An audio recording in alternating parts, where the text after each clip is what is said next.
Some people are comparing this isolation to prison, and as Nelson Mandela once famously said, "Prison sucks big fat hairy donkey balls." But he didn't have a smartphone and thousands of memes to get him through the day.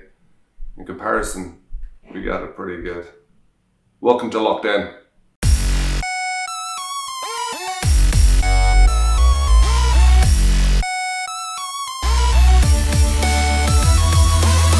Just like Ric Flair coming out of retirement, I am Ric Flair, the President of the United States! Irish leader Leo Varadkar rejoined the medical register to help the health service during the coronavirus crisis. Not to lose face, the opposition leader's Micheál Martin committed to working 2 shifts a week in his local supermarket, and Mary Lou riding her bike 3 nights a week for Deliveroo. Before isolation for germo, auto and claustrophobes, life wasn't easy.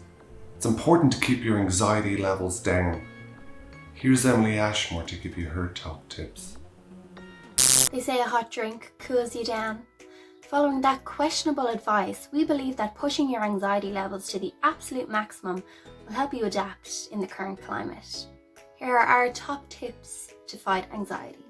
Post something controversial on social media. Hi guys, it's Emily here. I just want to let all my fans and followers know that I don't think Carol Baskin killed her husband. I don't care if you teach your family how to do a TikTok dance, and the earth is definitely flat. Thank you, bye-bye. Start a fight with your family, come to your room and listen to angry dogs bark on a loop. Link below. That should cause some tension.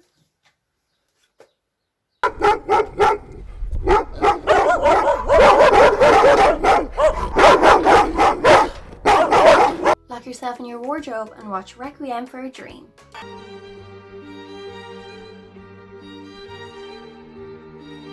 Pull cotton, scratch your nails on a chalkboard and chew tinfoil.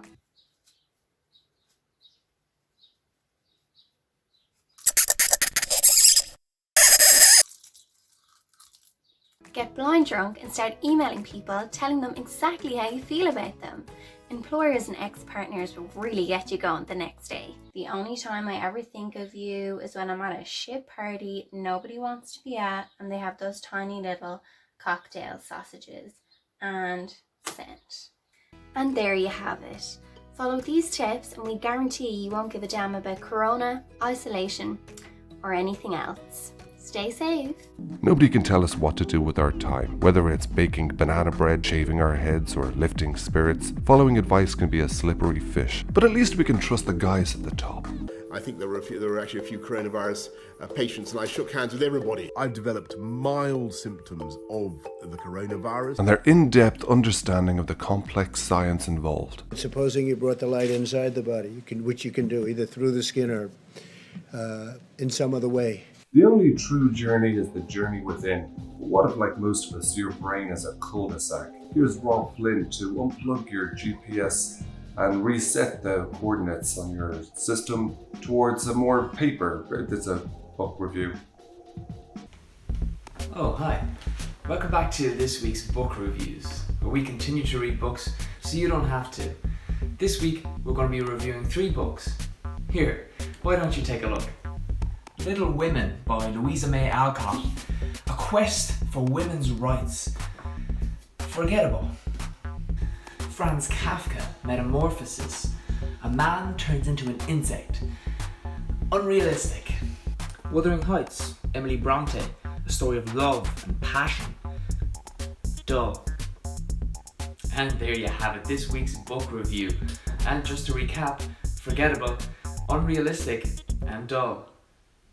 5G phone masts are being set alight all around the UK by conspiracy theorists believing that COVID-19 has been caused by the frequencies used for the new wireless technology. These reports are to be unfounded, with our lizard overlords assuring us there's nothing to worry about.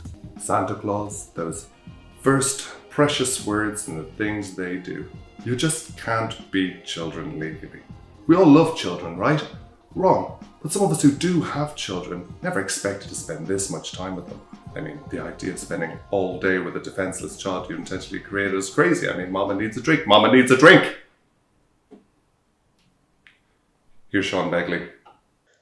Day 653 on lockdown. Kids have been driving us absolutely mental. Nowhere to go, so thought we'd bring the world to them. First stop, China. So they've been doing a bit of textile production down in the basement, but the cuffs are all off, the seams are uneven. Fairly rubbish, but that was 12 hours. Next stop, Italy, for a bit of cooking.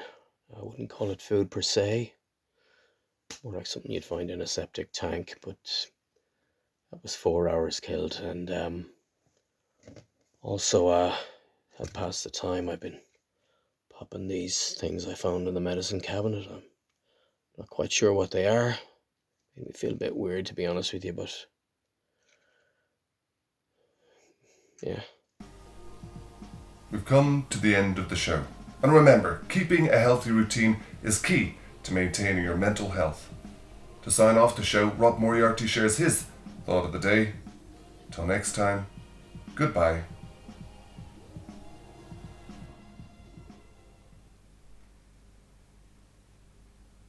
Thank you, Stuart. So today's thought of the day is something that's been weighing on my mind a lot recently, and it's why do birds suddenly appear anytime you are near? No, serious, no. What I've been thinking about is, like, does God exist, and like the existence of God, and with all the coronavirus, how could God exist if we have the coronavirus? And I always thought God existed because when you think about the vastness of the universe and like even stars, and I always wonder, like, why do stars fall down from the sky every time you walk by? Sorry, I'm a bit rusty. We'll leave it there. Thanks, guys.